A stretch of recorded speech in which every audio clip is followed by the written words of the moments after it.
Hi, this is Jaya. In this video, we shall see the summary of Disunity as Unity, a Canadian strategy by Robert Kroetsch. Robert is a Canadian novelist, poet, critic, editor, and travel writer. He was born in Canada and he is admired for the way he has written about the Canadian grassland landscape. And his first novel, But We Are Exiles, has won several awards, and he is also the co founder and editor of the postmodern literary journal Boundary 2. In this essay, Disunity as Unity, a Canadian strategy, he explains how meta narrative is concerned with the narrative itself. For this, first we shall see what is a meta narrative. Narrative means telling a particular concept in a very coherent manner, like a serial. Meta means grand. So, when your narration is in a very grand style and when it is very legitimate, it is called as meta narrative. So, he talks about that in this essay. First, he talks about the national identity. See, we should understand that when you take Canadian literature, it is not the literature of the person who is born, that is a native of Canada. Most of them are settlers who came from another country and settled down in Canada. Some of them are native writers. So, when you see Canadian literature, we should understand that Canadian literature has no single or a definite national identity because the person who is writing will carry his own country's identity as well as the identity which he has imbibed in himself.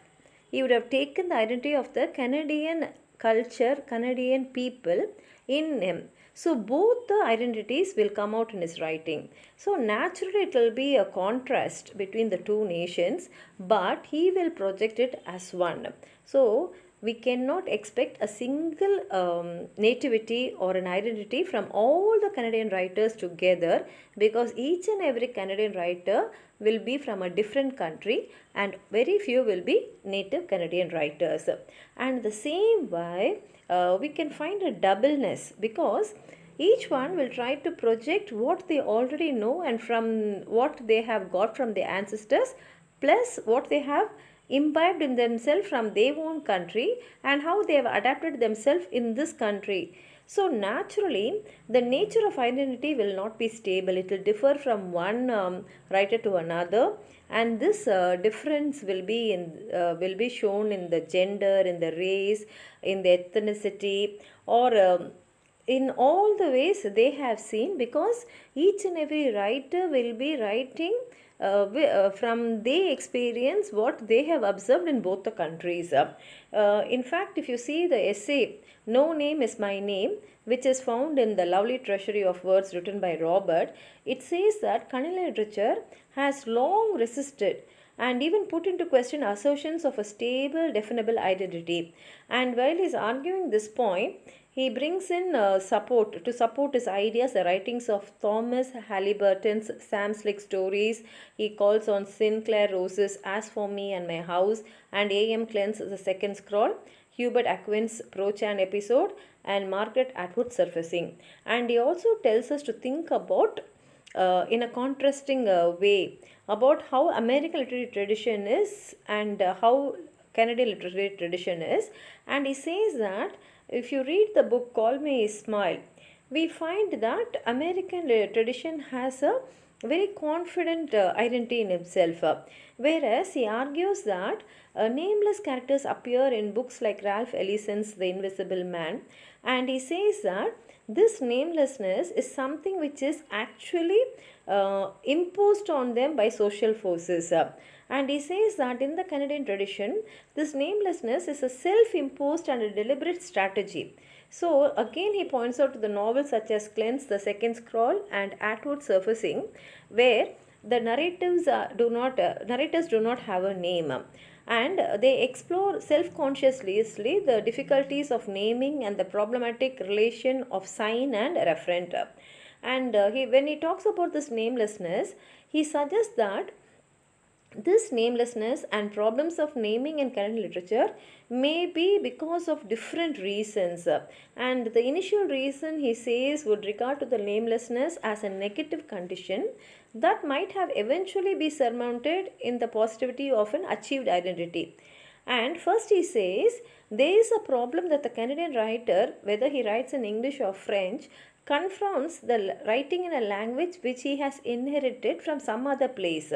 And secondly, he relates such namelessness to Canada's sense of powerlessness and what he conceives as America's own powerfully confident definition of self, freedom, heroism, society, nature, and happiness.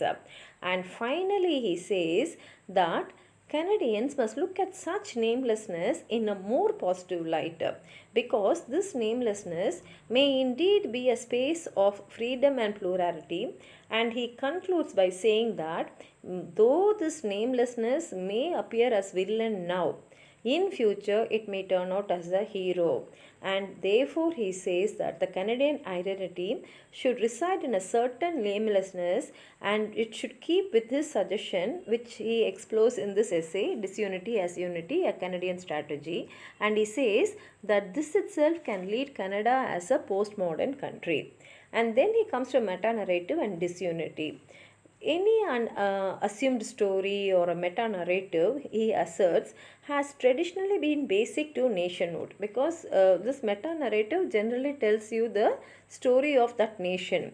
And he says that unlike Americans, Canadians have never been able to agree upon an overarching shared story that would encompass and unify their nationhood. That is, he says that Canadian writers never try to tell the story of the original country as the story of Canadian life.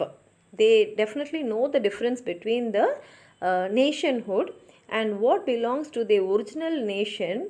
That story will not be told as a Canadian story. And therefore he says the culture and the politics of Canada has been characterized by both search for resistance to meta-narrative. Like the namelessness that is Canada's name, he says that this unity is in fact Canada's unity because all the writers are united in this way. And he also says that this disunity can give them the strength and give them the freedom and heterogeneity because they can bring in different aspects in their writing. And therefore he says by unifying this meta-narrative, Canada has long been a postmodern nation because this has uplifted Canada through its literature.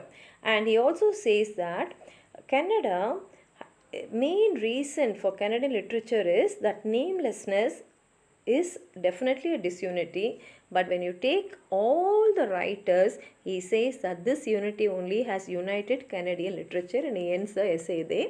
If you have anything more to add on to what I've said, please write it in the comment box, like the video, share it with your friends, and if you have not subscribed my channel, please subscribe. Thank you.